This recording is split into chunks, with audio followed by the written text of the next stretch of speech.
Hi, this is Paul Kreutz, and welcome to Halloween How-To. In this edition, I'm going to show you how to make this eerie two-faced bust optical illusion. As you walk past it, it will change its appearance right before your very eyes. So how does this spooky old statue change from this to this? Well, I'm going to show you how. So let's get started. Now, there are two key items that you will need to make this Halloween prop. The first is a bust, and you can find them either online, at craft or hobby shops, and also at home decorating stores. Typically, they are made out of plaster or resin or plastic. However, the most important thing is that you find a bust that is facing forward with the right and left side virtually the same. The second key item is a double-sided mirror, not to be confused with the two-way mirror. This is actually a sheet metal product with a mirrored finish. Sometimes this comes mirrored on one side or both sides, and typically it's made out of either aluminum or stainless steel.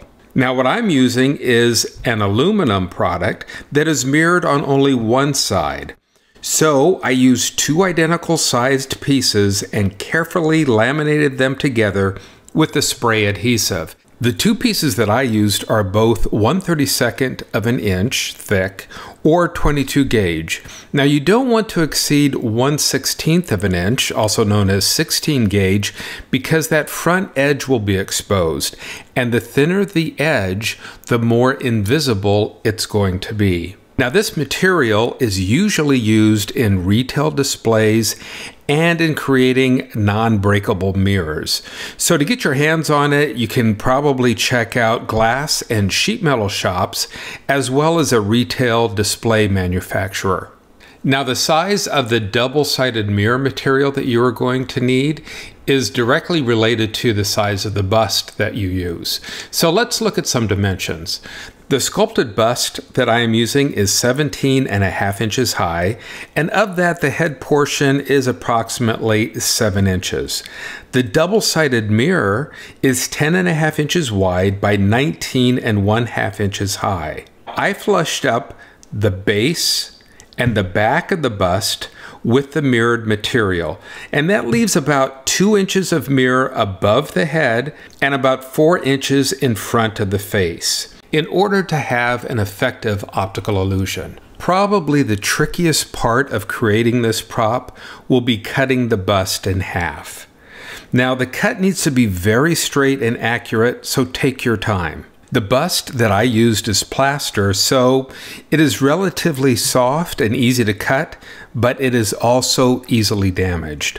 For this reason, I used a fine finish handsaw because it gives a much thinner cut.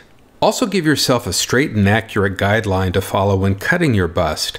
I used this flexible ruler when I was drawing my guideline because it was able to flex and bend to the contours of the bust. Once you have cut the bust in half, you will want to change the appearance of one of the halves of the bust.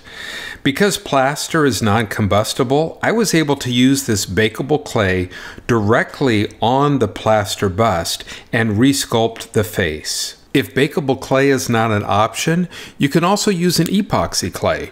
Choose a product that gives you at least 15 to 20 minutes of workable time before it starts to set, and also work in small batches. Additionally, there are clays and paper mache products that you can sculpt with, and just simply let air dry. Now would be a good time to give both pieces a base coat of paint. You might also want to do some highlighting and shadowing with a lighter and darker shade of that same base coat color. It might also be a good idea to keep extra of all three paint colors so that you can do some last-minute touch-up and detailing once the bust is reassembled. I used screws to reassemble the bust. However, I needed to provide some backing for those screws.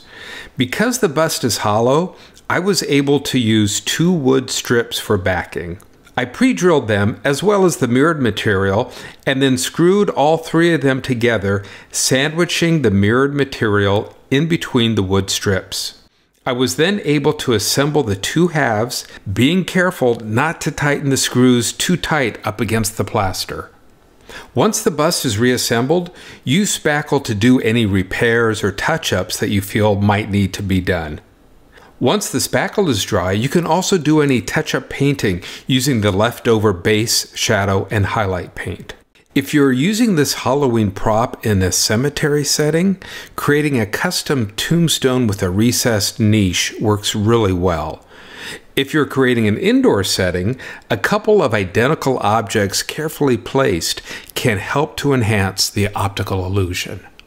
To light the prop, I use this fluorescent under-counter light with a blue gel on it, and then I also created this very simple baffle. It both helps hide the light fixture and direct the light. Having too much light on one side or the other can really ruin the optical illusion. So be very careful when you are lighting this particular prop.